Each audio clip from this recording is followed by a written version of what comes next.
Imagination. This is Larry Adebestin again. I want to remind you that this video is part of a collection of videos on the subject of imagination.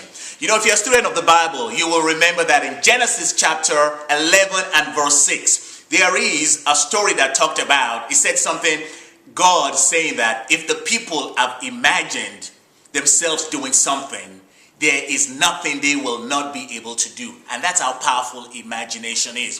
So how do you learn to unleash your imagination? Well, there's several things you can do. But one of the things I can do to help you unleash your imagination is for you to click on the link below so you can receive my special report on the subject of imagination, titled Imagine You. How to use your imagination to live life on your terms. You will also receive a free video that comes with it. And remember also in the book of Ephesians chapter 3 and verse 20, we are told, now unto him who is able to do immeasurably more than all we ask or imagine, according to his power that is at work within us. It is that power that is at work within us that I would like to help you unleash. Click on the link below to receive my special report on the subject of imagination. Imagine you. Remember, Napoleon Bonaparte said, imagination rules your world.